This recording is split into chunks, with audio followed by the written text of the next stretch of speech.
Rasta polizom também.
Good morning.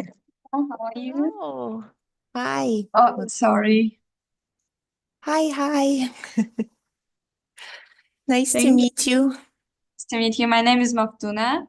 Sevinç is my colleague. Okay. Okay. So, anyway, very nice to meet you, and thank you so much for this help. I have a slide presentation, and I I would like to do like show some slides, but then also be on the screen in this way, sometimes speaking. So, how will people see me? I'm assuming there's a big screen. Is it? Okay. Sorry, 1 minute. Yeah.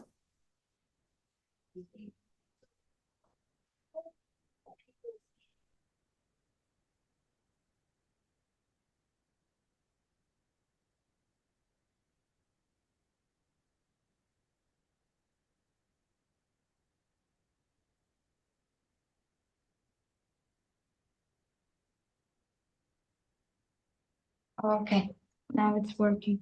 We made a YouTube translation also. That's why your voice came from both sides, from a computer and the screen. That's why I Ah, couldn't okay, hear you. okay. Students will see you here. There is a camera, and Okay, you can see students like this way. They will sit there, and they will look at the screen. So not at the computer, at the screen. They will right. see you on the screen.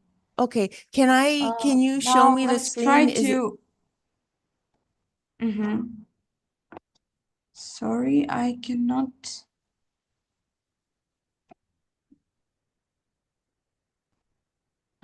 Yeah. Try to. Okay. I think we need to try to demonstrate your presentation. okay, I'm going to share it right now. Let's see, I should share this one. I want to do options.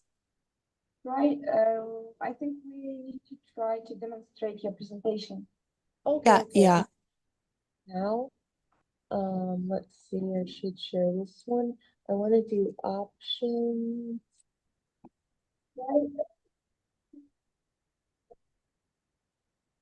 Mhm. Yeah.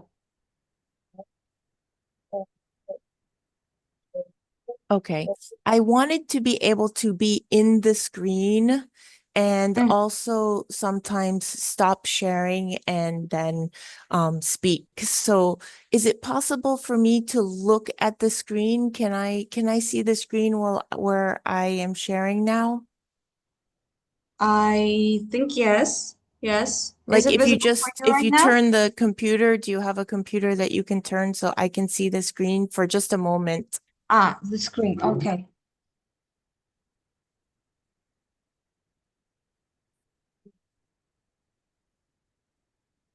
Wait 1 second.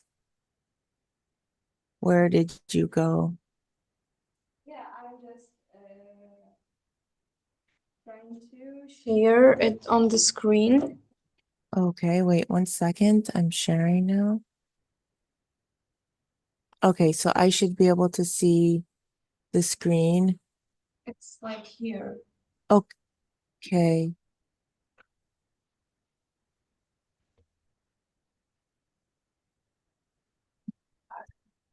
You're gonna have to go outside, Kat.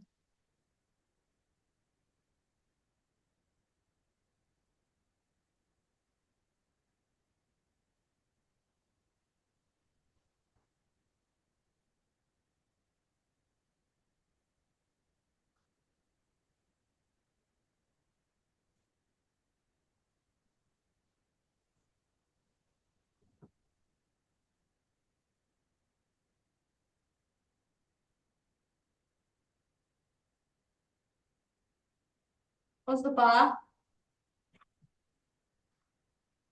Я не могу подключиться на компьютер. Как мы... Все, вспомнила. Все.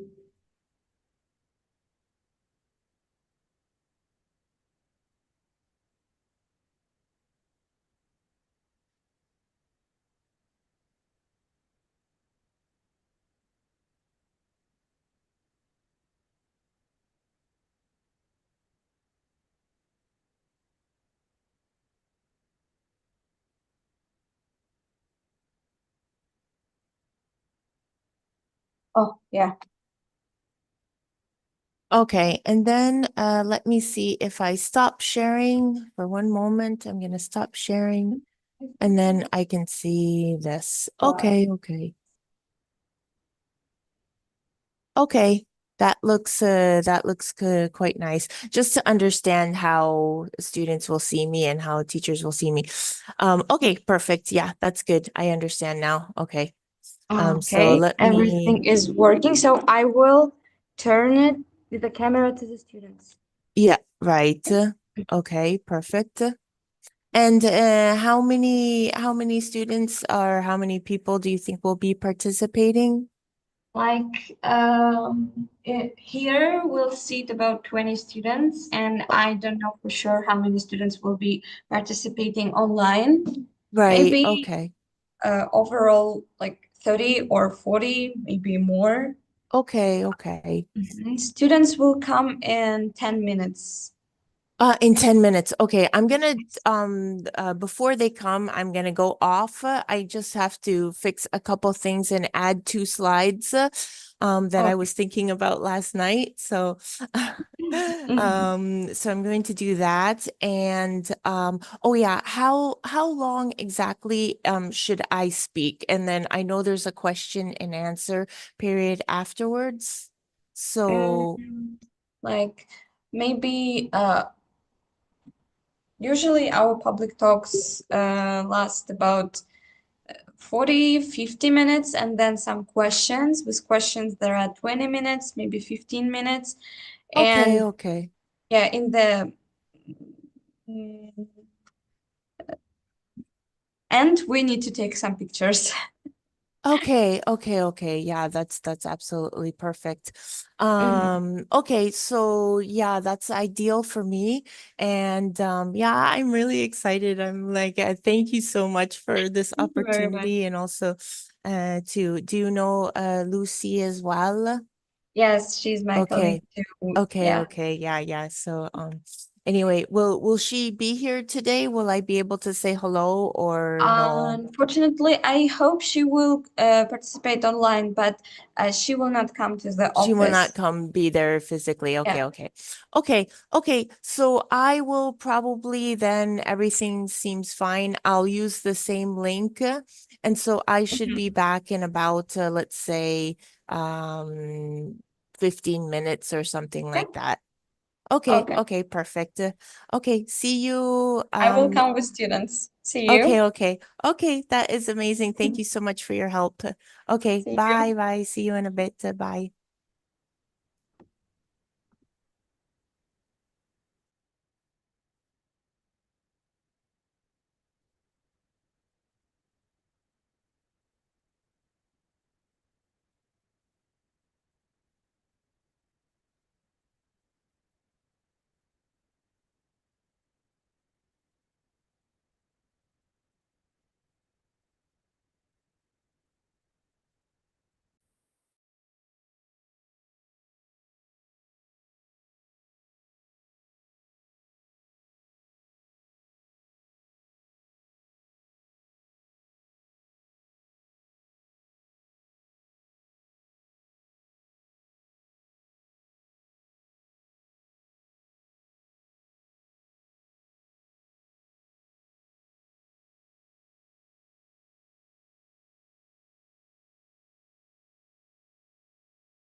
Hello, Kika.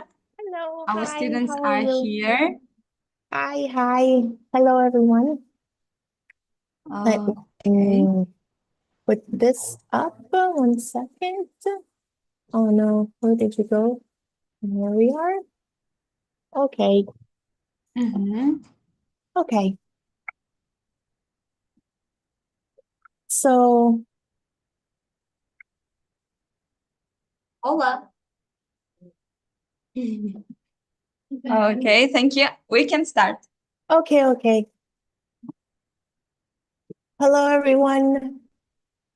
And before I start, I just wanted to say thank you so much to the organizers for reaching out to me and inviting me. I'm really so happy to be here today to talk to you about the future of education and language teaching.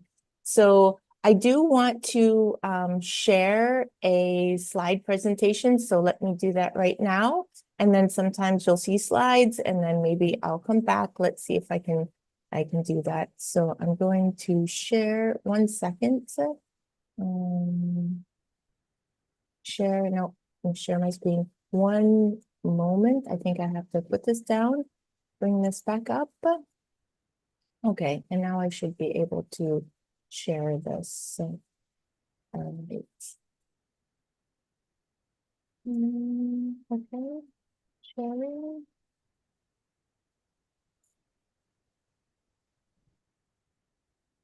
All right, so let's see, let me do present. Okay, so I think everybody can see the slide presentation now. Yes. We can. Okay, perfect. Okay, so my name is Kika Uchino, and I am the founder of Laugh and Learn Co., which is an educational training company. And I created a language approach called guided speaking. So really, what I try to do is create the approach and then all of the tools and the materials to make teaching and learning foreign languages easier. So this is one class that I did of primary school students, and they were learning how to put words together to form sentences.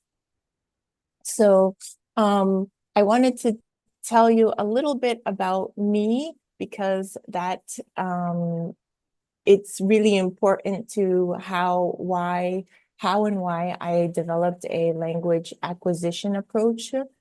And my father is Japanese, my mom is American. And hold on 1 second, I'm going to go back. Let me stop sharing. Okay. So I was born in New York City, and there were two languages in my house, Japanese and English. And then as I got older, I did French in school, and I moved to Miami, so I spoke Spanish. And so all of the languages, now I live in Italy, and I speak Italian, so I learned languages by speaking them.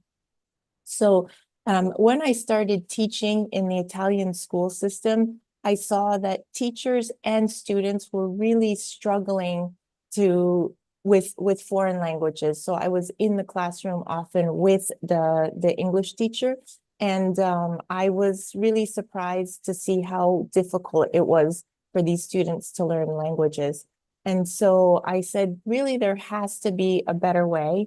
And so I used to be a professional tennis player. So I kind of used my learning by doing approach. So instead of learning rules and just learning things, just start doing it. So really my approach is a speaking based approach, and students are guided, that's the guided speaking, guided to speak from day one. So if they can say one word, they say one word. If they can start saying sentences or put words together, they do that. So let me move on again. It's kind of awkward to go back and forth between slides and me. So be patient and, okay, so I should be able to do this now. Hold on, let me see if I can go ahead. Okay, so really it is a learning by doing approach.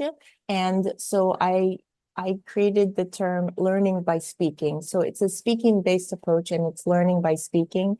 And because I believe that joyful, happy learning is so important for everything and everyone, it's a learning by laughing. And you'll see that there's a lot of science behind having a fun, happy classroom. So that is how Laugh and Learn was created.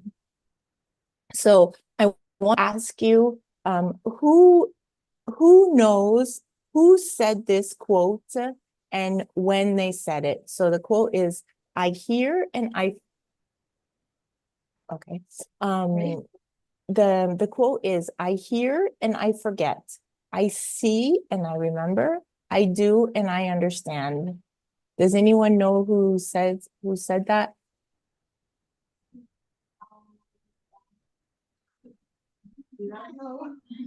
Okay, okay.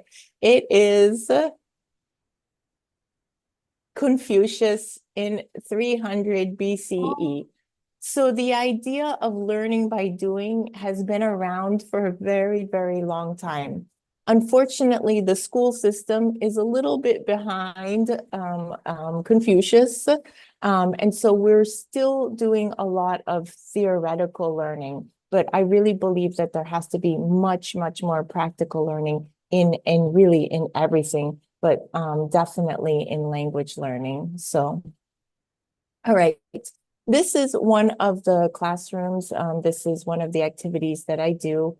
And for me, this is really it really epitomizes my idea of what a laugh and learn classroom looks like. So I'll explain why. And obviously the student is having a good time. He's happy. You can see all of the students working together and there is no teacher involved in the student groups. So they've learned how to do this activity. And if you can see up here in the top corner, the top right-hand corner, there is the student that's wearing the blue sweatshirt. He's holding a piece of paper.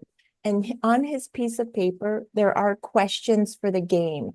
So he has the card on his head and they are guided. The questions are guided. So this is really the idea of guided speaking. So at this level in Italy, they're speaking some sentences, but they're still having difficulty creating forming questions. So I give them the questions. And so he says, am I big, medium, or small? And the other students can answer by saying, you are big, you are very big, or just big if their level is lower. So this is also a very, it's also very good for mixed ability groups. So some students maybe have a lower level and some students have a higher level, but still they're able to interact and play together. So yeah, this is really an ideal situation for me for all of my lessons. Okay, so once I had the idea that really students should be learning by speaking in the classroom, I developed the tools, the strategies, and then all of the materials as well.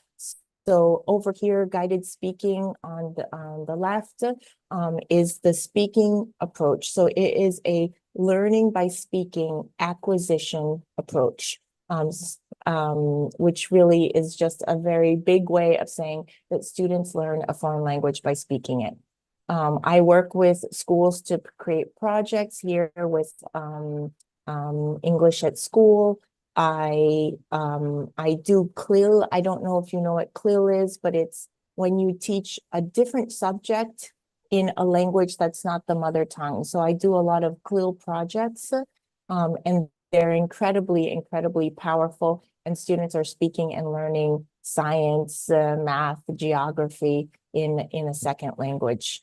I do a lot of workshops for teachers And then down here on the left, on the bottom, are all the activities that I'll show you some of my activities. And then I have all of the materials in print and play in the middle. And I also created on the right left, the verb timeline, which is a very easy way to learn English verb tenses. It's much more efficient and faster. Okay, so first I just wanted to talk a little bit about guided speaking. And so this is guided speaking. And so guided speaking guides both the inputs and the outputs. So what your inputs are what you read and what you hear, and outputs are what you say and what you write. So and ZPD is the zone of proximal development. I don't know, some students know what this is. It is Vygotsky's zone of proximal development. So Vygotsky said that there's some things in the center that students can do on their own. They don't need help doing it. So for me, they don't need help saying it. So a lot of students, for example, they can say, hello, my name is Marco. And then they can't say anything else. So the red is what they cannot say yet. They don't know how to say, they can't say. And so the zone of proximal development, Vygotsky says, you build a bridge from what students can do or can say on their own by themselves to what they can't do. And you guide them, or I use guide, you guide them to do that. So that is really the foundation of everything that I do. Guiding students, giving them help to do things that they will eventually be able to do on their own. And in this way, learning is very, very fast, very quick and very fast. So I created 10 levels of my guided speaking approach. And if you can see on the right, at the beginning, you guide the students a lot. So you give them a lot of guidance. You can either give them the papers to read, or you guide them by doing physical activities. And then as they become better at speaking, better at the language, their skills improve, you can guide them less and less and less, and you ask more from them. So that's really this balance between guiding students and not asking too much from them in the beginning. And then at the end, you need to guide them very little and you're asking a lot from them. So, okay, if we have time, maybe we'll go back to this, but just to understand, the levels start from level 1, which I call monkey hear, monkey do. A monkey hear, monkey do means the students hear something and then they do it physically. So it could be something like, okay, jump up and then I don't know, it could be something like, yeah, physical education where they're doing something like that, sit down, stand up, jump, or it could be something like open up your books, take your pencils, put your bags on the floor, and they're doing those things. So all the way to level 10, which is perfecting conversation skills. So students are able to have conversations together on their own without being guided. So, all right. So I wanted to do something a little bit interactive, and here is because Laugh and Learn is really learning by doing, I wanted to also do some activities today. So how can students speak if they don't know the language? And this is the question that everybody asks me. So it's a very good question. And I created this example of what we can do. So I'm going to, I don't speak Danish. So we are going to have a conversation in Danish right now.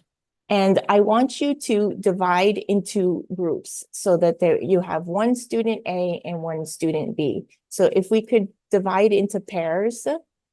and have a student A and a student B. If there's one group of 3 students, it's okay.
Okay.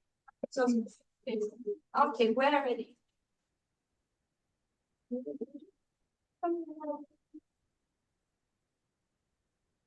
Okay, so each group needs to decide, one student A and one student is student B. So you know which student is A and B?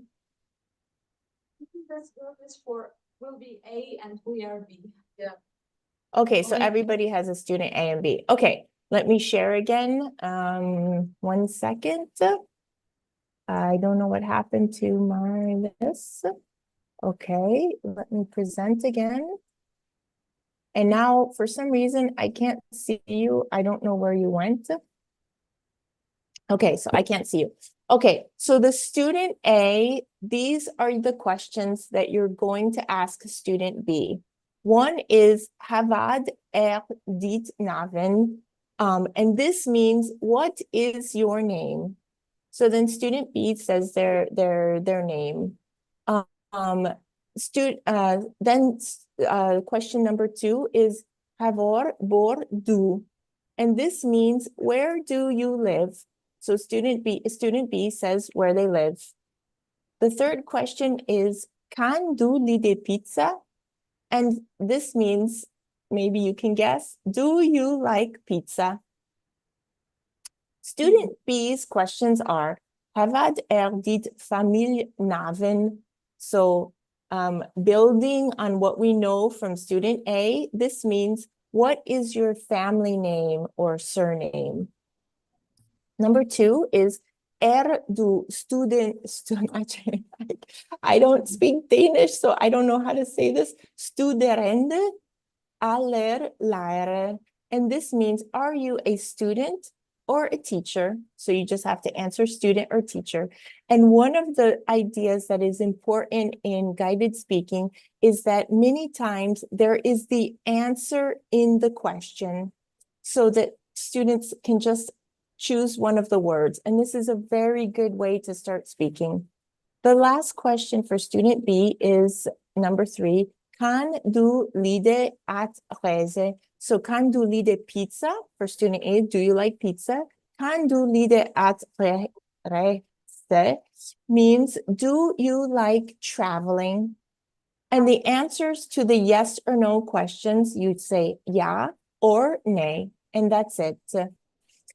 Okay, so now I want student A and student B to ask each other these questions. I think it would be nice student A asks a question, student B answers, student B asks a question, and student A answers. Okay, go ahead and ask your questions. We must use this question in this dash. Wait, one second. I need to come back to the recording. I don't know why I can't see you now, so that's very, very difficult for me. 1 second. Okay, I have to understand why I can't see. Let me see here. Okay, maybe if I do it this way.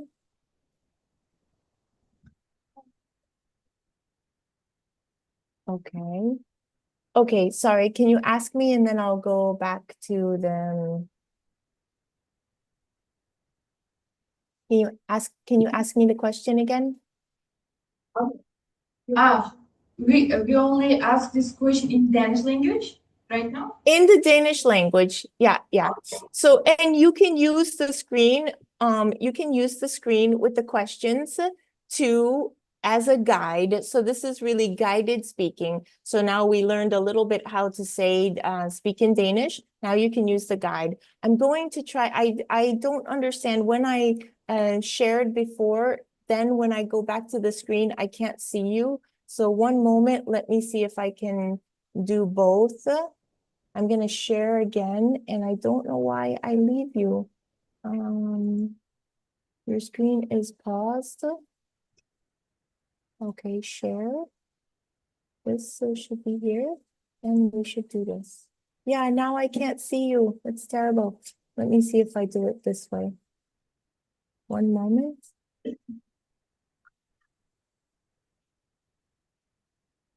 Okay, I'm really sorry, but I can't see you right now, but go ahead and speak in Danish and ask each other these questions. What is it now? What is it now? Okay, answer it. What's your name? It's in Dutch.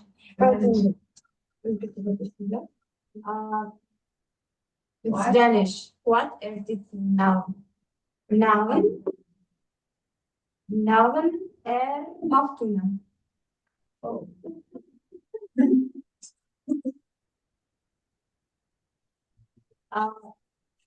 You will tell us, is it true or false? Or No. right? Okay, wait 1 second. Can you do me a favor? Does everyone have their phone? Yeah. Phone? Yeah. Yeah. So when I'm sharing, can you just take a picture of the student A and student B questions? Yeah, yes, of course. So then I don't have to share right now because I don't understand when I shared this time. When I'm sharing now, I can't see you at all, which is terrible. So yeah, so if everyone could take a picture of the screen so that they can see the student A and student B questions. Here we go. Okay, I'm going to share them again. Okay, so take a picture of the screen. And now I can actually see you. Okay, so go ahead, tell me. No, you just have to ask each other these questions and answer them. Okay. Again. Okay. No, if you did it already, then that's fine. You finished. I couldn't see you, so you finished. Okay, perfect. So were you able to have a very small conversation in Danish? Was it possible? Yes, it was. Yes. Okay, maybe it wasn't so easy. Maybe the pronunciation wasn't perfect, but we were able. So in 3 minutes of just being introduced to a new language, you were able, through being guided, to have a conversation. And so this is really my idea with guided speaking. So students can really start speaking by day one. I mean, they can really start speaking just in the first few minutes. And speaking is really the key to language learning. So, okay, let's move on here.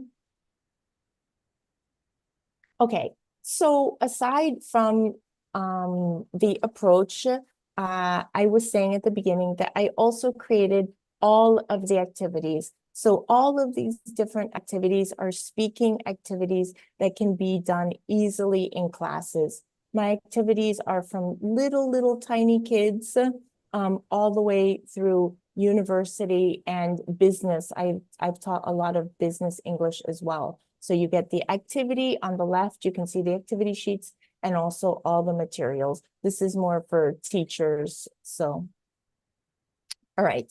And this is one of the activities, and we're going to try it, or I'm just going to show you how it works. So these are the questions. When you saw the picture earlier, they were doing the middle one, they were doing animals. So they had these guides, these speaking guides, the question cards, and then they also had, so this is the speaking guide, and then they also had an animal. So I would ask student A, choose an animal for student B, and then they choose an animal, and it's the same thing. So, and then the student has to ask the question so that we would go back. Hold on, let's see.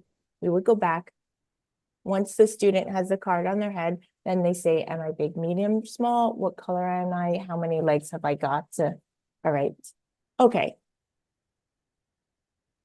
So, there is a very serious side. In fact, my company is called Laugh and Learn Co. It's serious fun, because I did an enormous amount of research on the best way to learn a language. And I studied lots and lots of different other approaches, and I integrated lots of approaches into guided speaking. So I'm not going to explain all of these, but it is learning by doing, the communicative approach, natural approach, inputs and outputs, which is Krashen, TPR, CLIL, the zone of proximal development, which we've seen, task and project-based learning. There's emotional intelligence, which in schools called social and emotional learning, which is so important to have relaxed, happy, curious classrooms, which we'll see in a few more slides. I'll explain that. Neuroscience, so how our brains learn things, flow and positive psychology, the multiple intelligence theory, student-centered classrooms, the power of play, multidisciplinary, mixed level classes, which are when you have students of different levels, and echo correction. So, all right. I also created quite a few ideas, concepts, and tools that are original ideas. So again, I'm not going to go through all of these, but if you can see, 2 equals talking. So as soon, just like the activity we just did, once you put 2 students together and they have an objective and they're guided, they can start speaking. So really 2 equals talking is a very powerful, easy idea. AMSAP is something that I created. It's as many speakers as possible. So my goal in a classroom is to have the teacher explaining in a very short period. And most of the time, the students are all speaking. So you have as many speakers as possible in the classroom. Ideally, you have all the students, like you were doing before, speaking and interacting together. Okay, speaking guides we saw. Skill stacking is putting lots of different skills into one activity. If you look all the way down on the bottom, it's called micro corrections. That's the way that I correct without interrupting the flow of speaking. And I use a lot of questions and answers. So anyway, there's a lot of serious science and concepts behind things. Okay. One thing I wanted to talk about is the role of neuroscience in the classroom. So I studied a lot of brain science for learning and discovered the best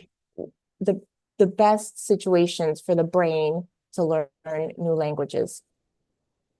And one of those is to use the body. So even just moving, standing up, moving around is really, really good for the body. And when you put your brain and your body together, you really get whole student efficient learning. So for example, this picture, I was asking the teacher in that classroom, that school, wanted to teach, we were teaching geometric shapes.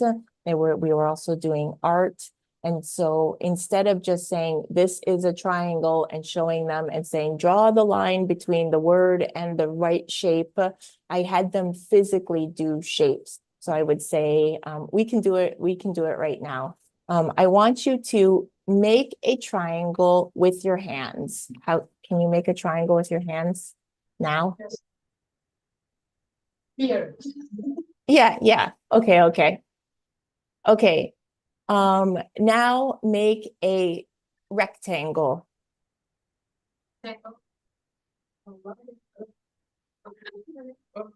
Here. Okay. Okay.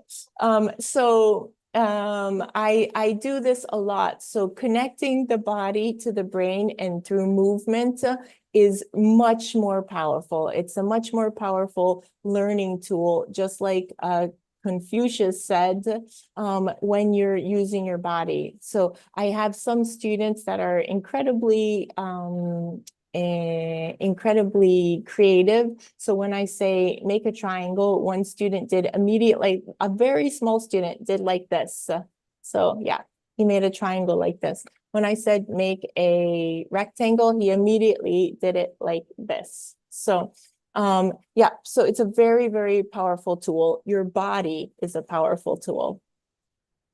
So this is what language learning looks like when you're using your brain. This is interacting. So they're interacting, moving, speaking. This was another, in the same class, the middle picture is when I was saying make a triangle. So then I told kids to go into groups and they could make triangles together. And they came up with the pyramid by themselves. I did not say you make a pyramid. They made that version of a triangle.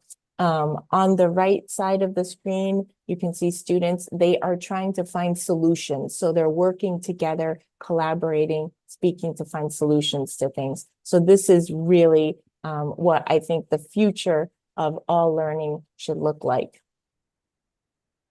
All right, so we did this, make a triangle with your hands. And one of the things that every situation of learning does is form new pathways and reinforcing pathways. And this is something so important to language learning. So every time we learn something, these signals are going through our brains in our synapses, and they're creating pathways or reinforcing old pathways. So I say, this is a question. What does a field have to do with neural pathways? Why is a field similar to neural pathways, similar to your brain? It's not an easy question, but I'll tell you. If you walk through a field one time and you look back, you can see where you walk. But if you don't walk through the field for a week and you go back, you cannot see the grass grows back. And it's really the same thing with learning, especially in the early stages of learning. We have to walk that path many, many times, and we have to do it. So walking through the path will create a wider path. If you keep going, it will create a wider path. Once it's a very big path, then you can leave it for a while. But in the very early stages, you have to keep walking until it's a big pathway. And then you can leave it for a week, for a month. And this is one of the problems with teaching, is that we don't keep walking that same path. Especially, if we're thinking of primary, elementary, high school, you learn something and then you go to the next thing and you don't keep walking that path. So with languages, you have to keep practicing every day. It's actually a 24-hour cycle. So if you don't repeat something within 24 hours, your brain says, oh, this isn't so important. Let's dedicate our brain to other things that are more important. So this is really, yeah. So once you have a highway, then you can leave it for many years. Once you learn a language well, You can leave it for many years and you can go back to it. Maybe you have to clean it up a little bit, but you still have it. Okay, there's the other thing that we were talking about is the emotional, the social and emotional side of learning and classrooms. And that is really creating great learning spaces. So not just physical spaces, but also emotional spaces. And so all of these are classes that I've done, not the first one. Okay, so speaking of emotional spaces, I want to take a quick test. So if you could just take a pen and have a piece of paper, we're going to do a quick test.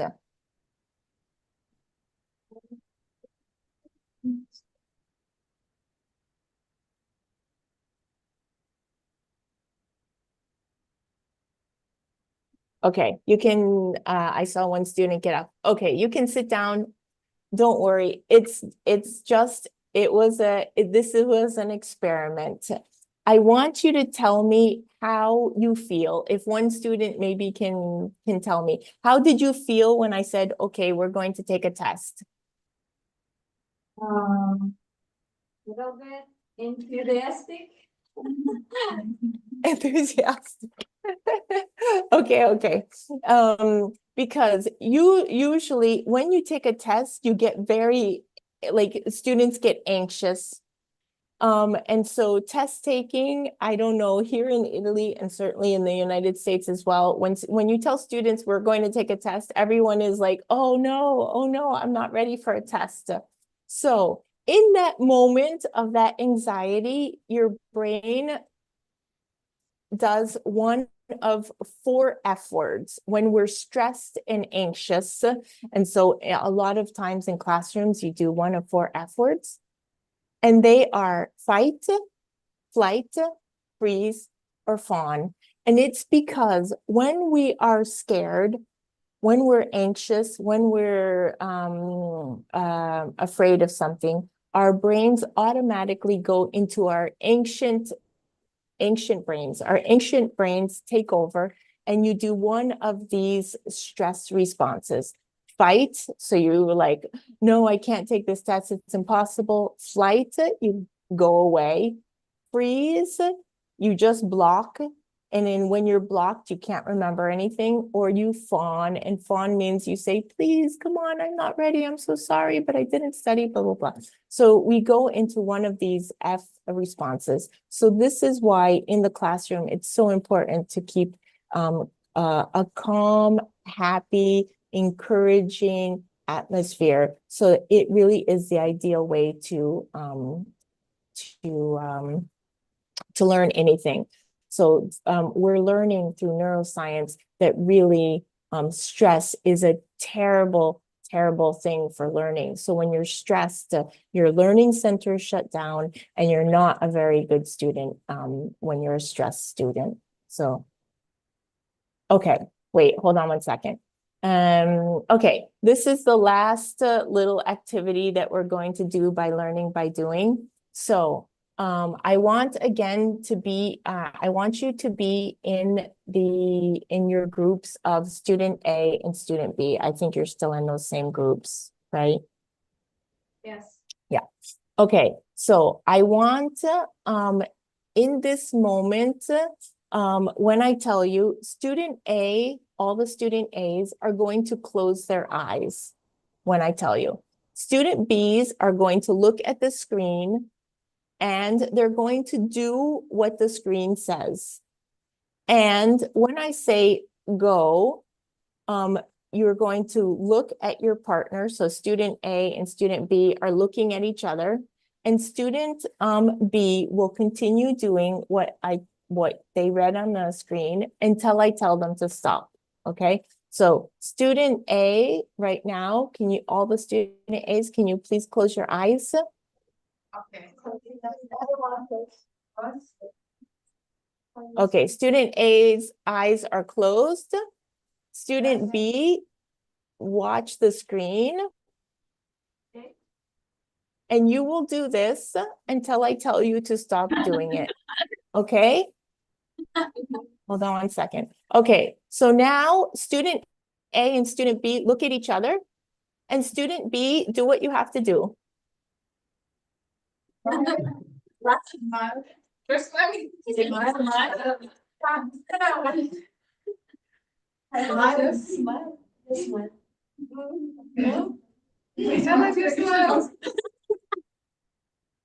Okay. Okay, you can stop. Okay, so student A, what happened? When you open your eyes, what did you see? They're smiling at us. Yeah, and what did you do immediately? We smile back. Yeah, smile back. It is an immediate reaction, because emotions are contagious. So it's really important.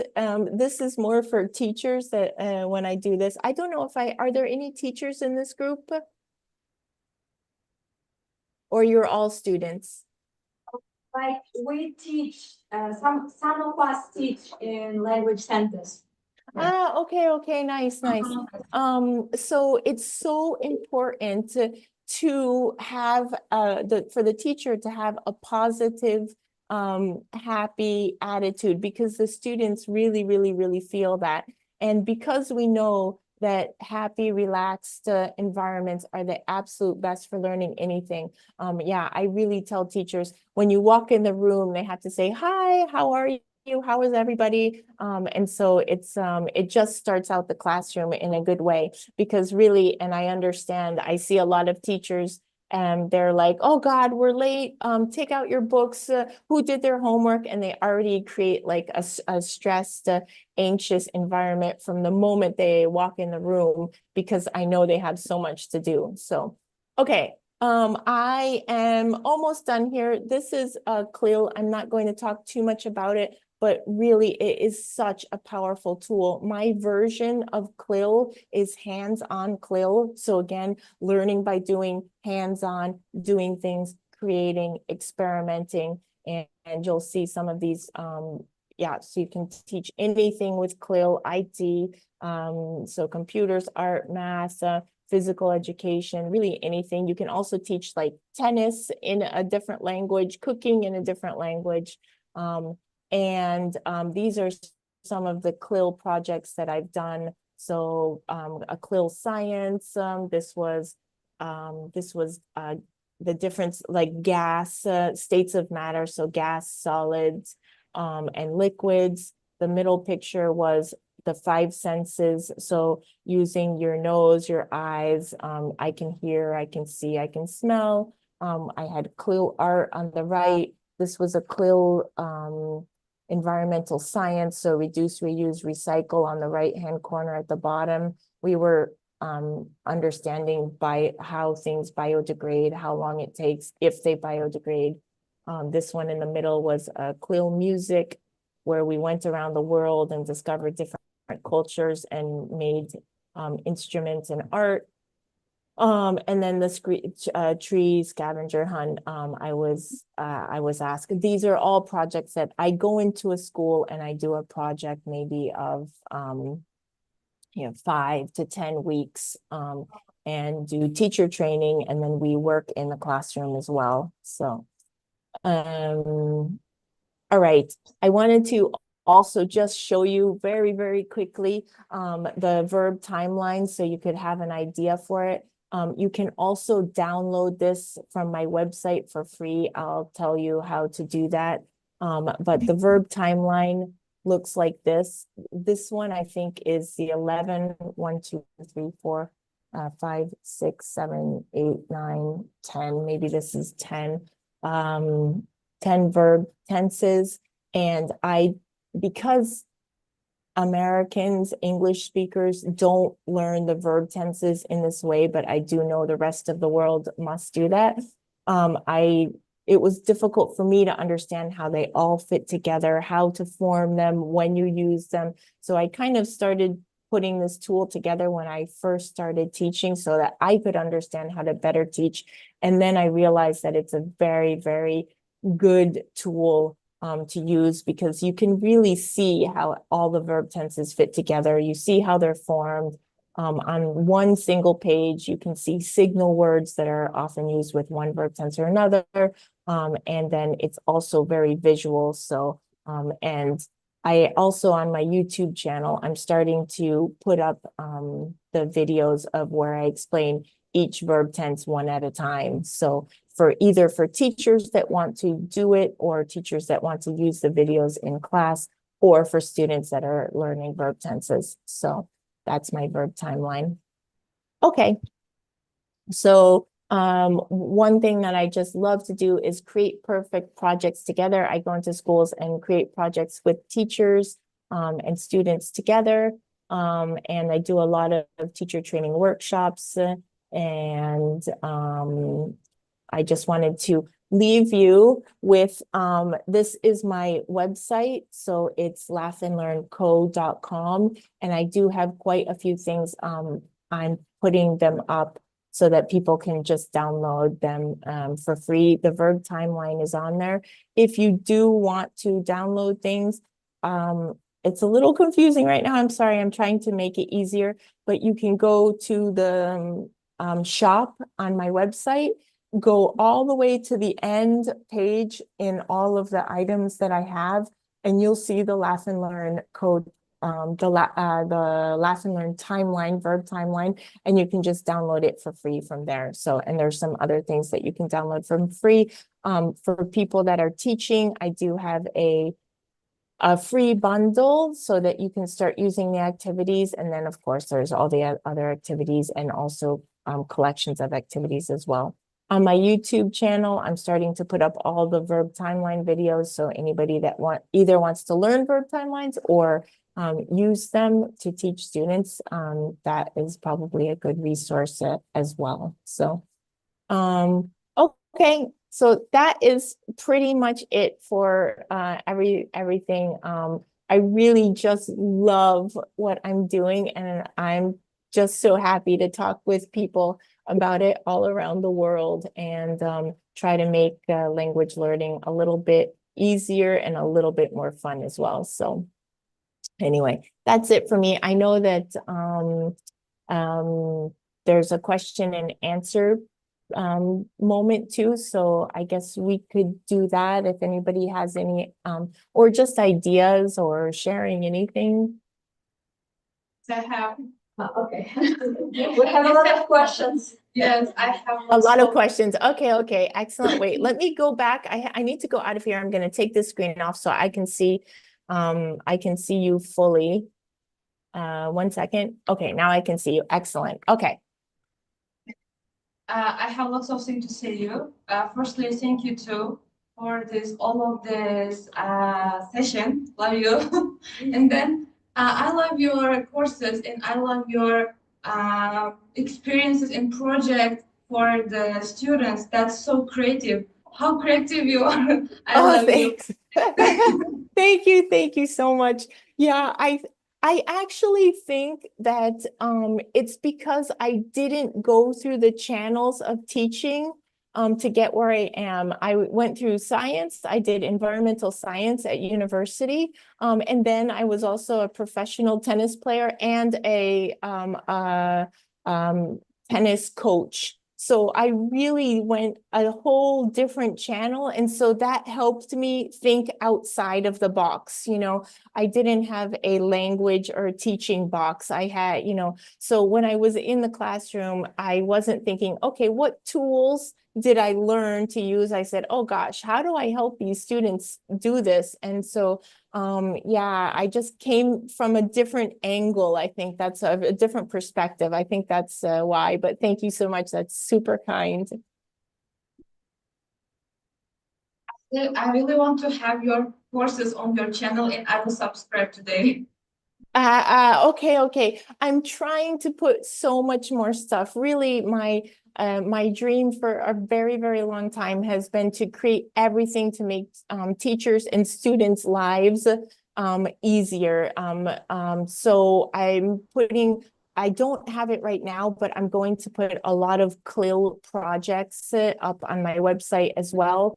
I'll also start doing videos, YouTube videos where I'm talking about TSUULL projects. So teachers really just have a lot of resources, free resources to be able to do things, because I also know that teachers don't have a lot of money. So yeah, there's no rich teachers out there. So anyway, yeah, it's my dream really just to help teachers be better, happier teachers. Actually, my motto is happy students and even happier teachers.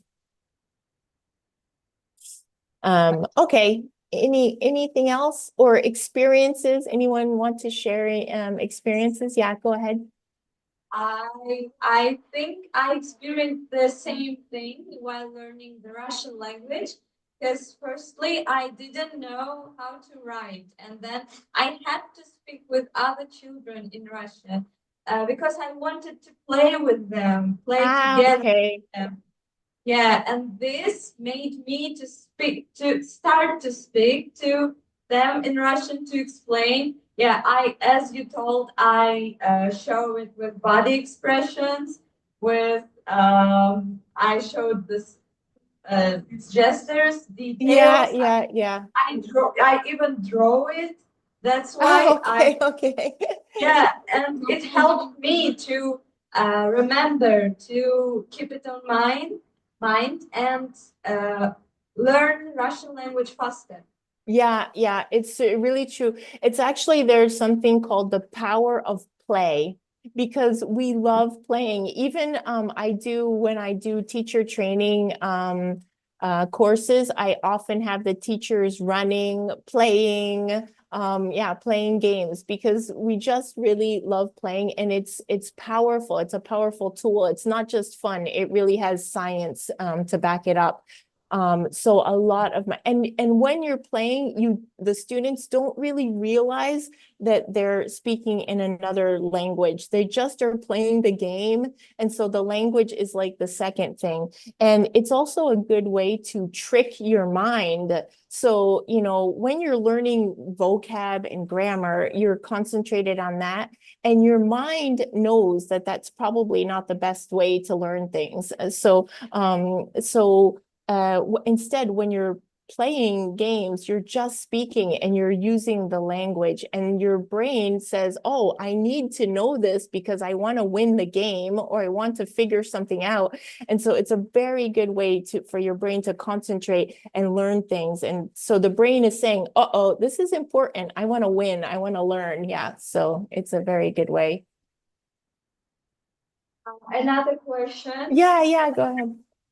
Honestly, I'm very interested in learning Italian language right now. I am interested. Is there any available courses of yours for Italian learners?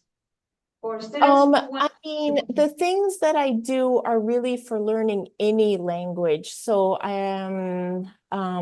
the activities, you could apply them to any language. But I can say the best way to learn any language is start speaking it. I don't know, I haven't looked into it, but I think it's called something like Jump Speak. So it's an app where you actually start speaking, and it's like an AI tutor. You have an AI tutor. And so I think those things are the best way. But I also say, like, even if you create little conversations like the one we saw in Danish, and you say them to yourself. So when I was starting to practice French again, because it's many years that I haven't, I started making conversations like while I was driving, because I have to go to different courses far from my home. So I have a conversation with myself. Comment ça va? Ça va bien, merci. And so in the car driving, yeah, I just talk to myself. And that really is, like, speaking is now proven to be the best way, because our brains are wired as human beings to speak, to learn languages. So when you came home from the hospital, and were in your mom's arms like this, she didn't say, okay, today we're going to learn present simple, you know? You just, yeah, so you started hearing it and then saying, so you hear it and you say one word. The first word we said, you know, mama, papa, whatever it is. And then you build on it from that. So now, so you just have to create phrases for yourself and then repeat them. And repetition is really, really just the key. And so if you have a conversation, you're already giving your brain a good thing. Like, I want to have this conversation. And so it says, okay, let's have a conversation, even if it's with yourself. So speaking out loud is quite good. There's actually, but it's not for Italian. For English learners, there's a website that I often use. It's called News in Levels. News, like, and it's news articles from around the world, and it's in level 1, 2, and 3. And I tell all my students, just read the news out loud. They're very short articles, and that's very good. For Italian, I don't teach Italian, so I don't know what websites, but you know, I can look that up. I'll try to see something and I can send a message to to somebody so that everybody can have that information as well. So anything else? Thank you very much. Okay, Oh. okay. We have questions. Okay, okay. Sorry, I have my headset. 1 second. Okay. Okay. I Yeah. hear it. I have a very important question for you Okay. because it depends on my future.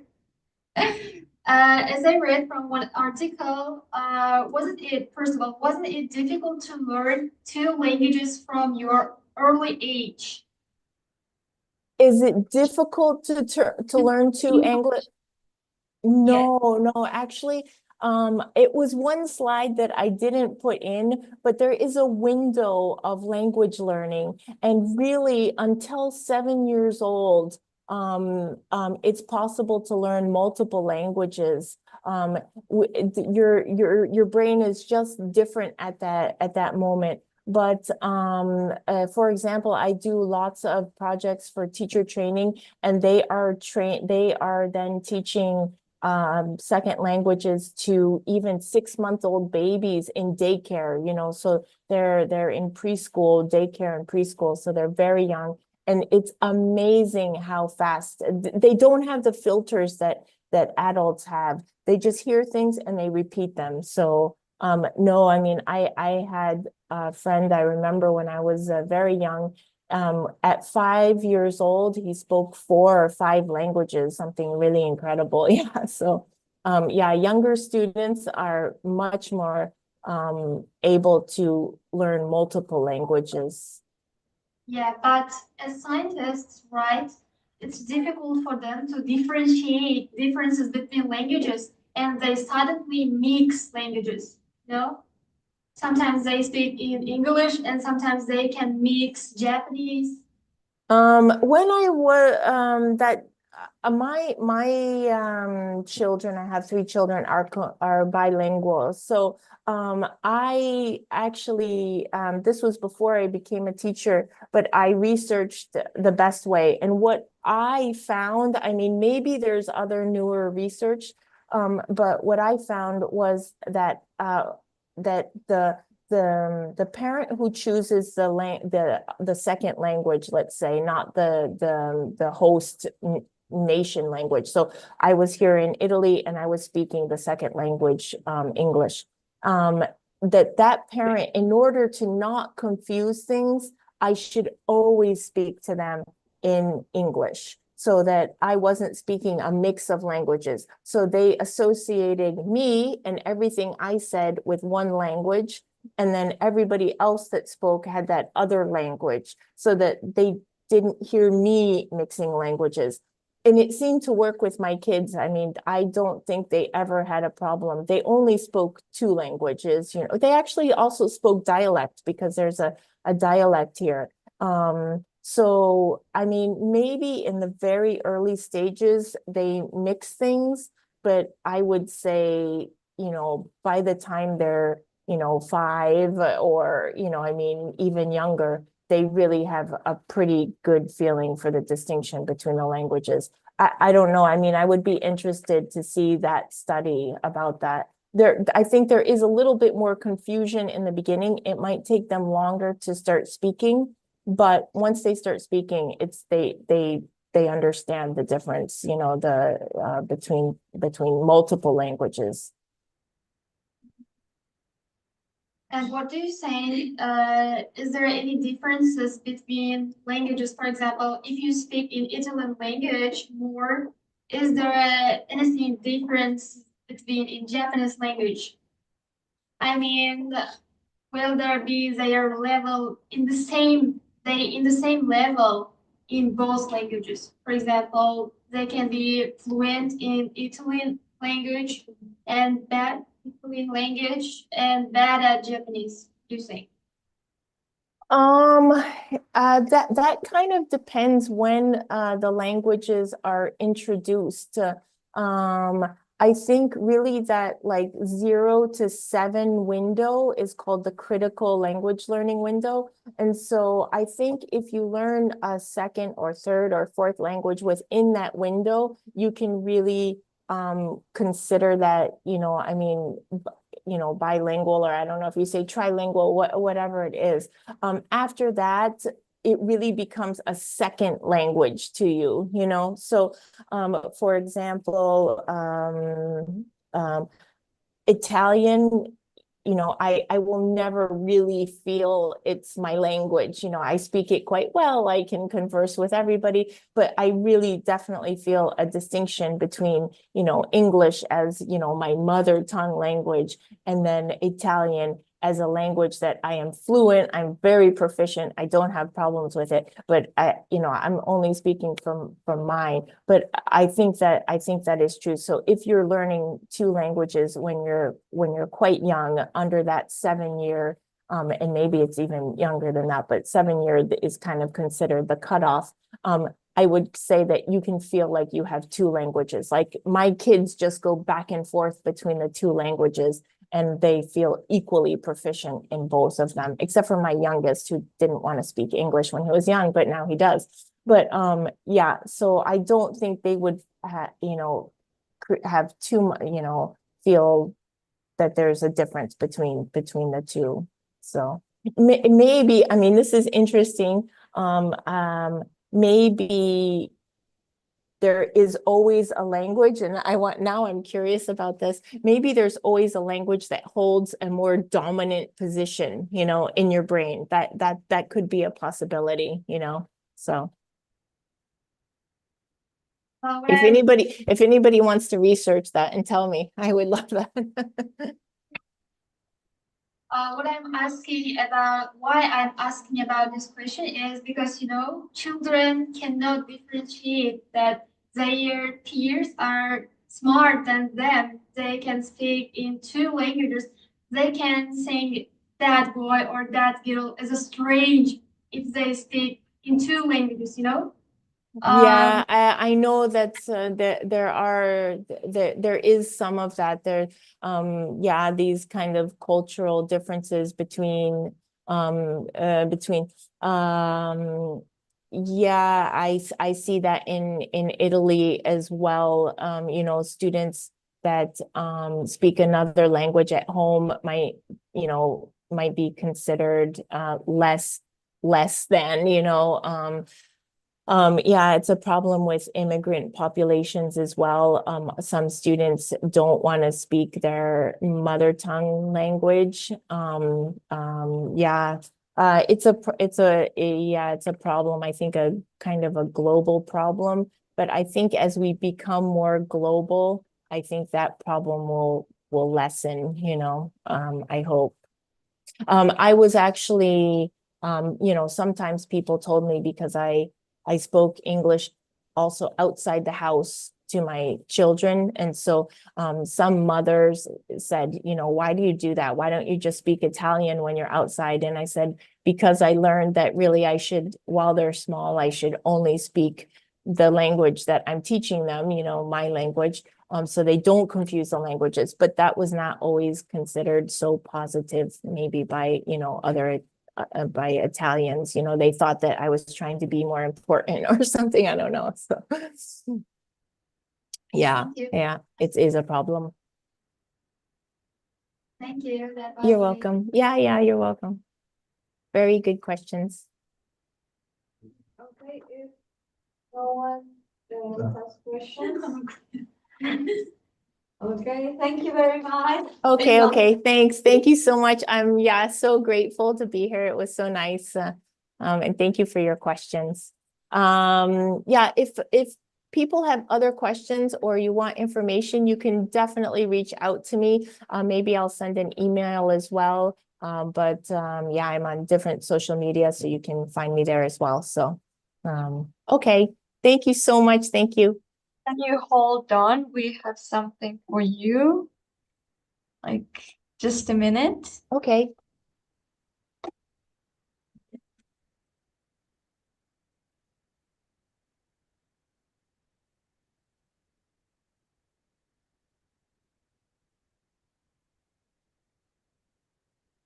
Okay, I think I need to send it um onto your Facebook account. Okay. Because Okay. we prepared the certificate for you. Like, Okay, yeah. okay. Oh, thank you. Okay. I will send it to your Facebook. Okay, I'm looking on my phone.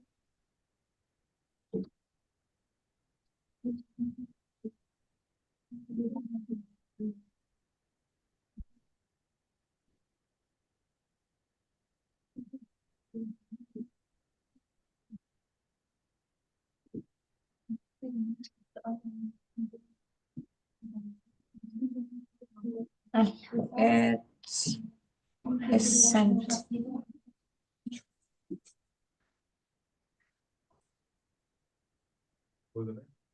لا تغطي له آخر دراسة الشمس. Okay. Yeah, it's sent. Okay. There's one tiny problem, but my name is spelled wrong, but that's okay. Oh, really? Yeah. Oh, sorry. We will correct it and Okay. Oh, resend you. thank you. That is so nice. Wow, it's very beautiful too. I love it. Oh, thank you. Yeah, thank you so much. Okay, in that case, we will resend you. Yeah. Okay. Sorry. There's instead of a uchuno, but it's uchino with an I. Yeah. I. Okay. Okay. Okay, thank you so Thank much you again. very much. Have a wonderful afternoon. And I would, anybody that wants to reach out to me, I would be happy to help talk, give ideas. So, okay. Thank you very much. Take Can we care. take some Bye. pictures with you? Yeah, for sure. Guys, we need to stay here.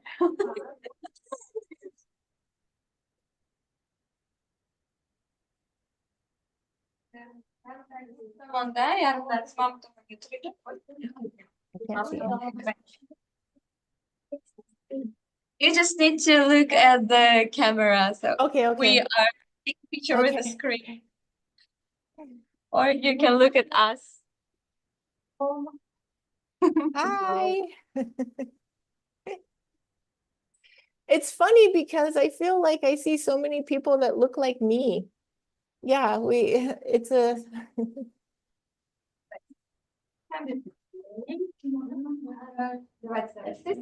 Oh, can I get your email to contact? yeah, I can write it. Maybe, I don't know if I can Can you write leave it it? here. I'll send it immediately by Facebook, by the Facebook message, okay? Okay.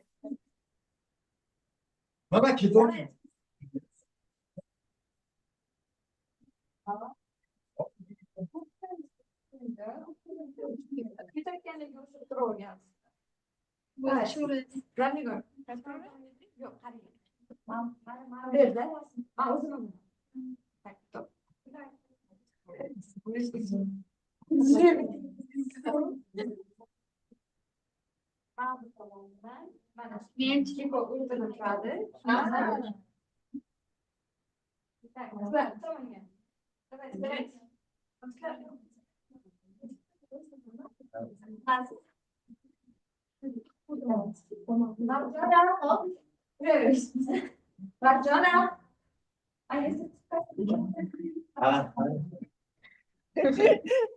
You guys are so cute.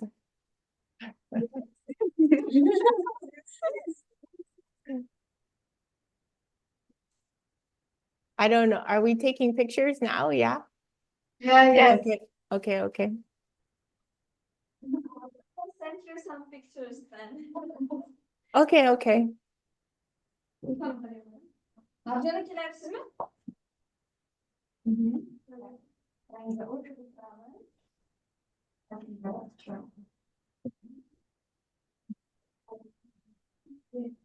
O zaman sürmek kılıyor. Matematik YouTube'da.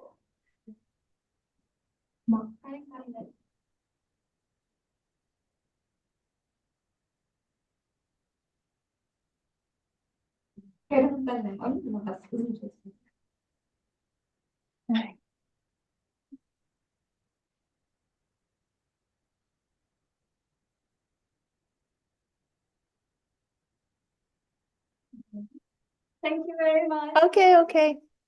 Okay. I just sent my email. Okay. To Maftuna. Yeah. And so yeah, you should okay, there you are. And Okay. so you can share that with everybody, no problem. Okay. Okay. Thank you so much. It was so nice. Thank you. Bye. So Bye. I hope we'll organize some public talks again. Yeah, it was so That will nice. be I can great. yeah, I mean, there's a lot of stuff to talk about. Also, CLIL. I mean, I can talk about how to create a CLIL project for people. If any of these students are also teaching and they need to create CLIL projects, that would be a interesting one for everybody, I think. Okay. Okay, take Great. care. Thank you very much. Okay, Have a bye. wonderful day. Bye, bye. Bye-bye. Bye. Hold on, I think I'm trying to, and then I can't, I'm in the full screen. I don't even know how to go out.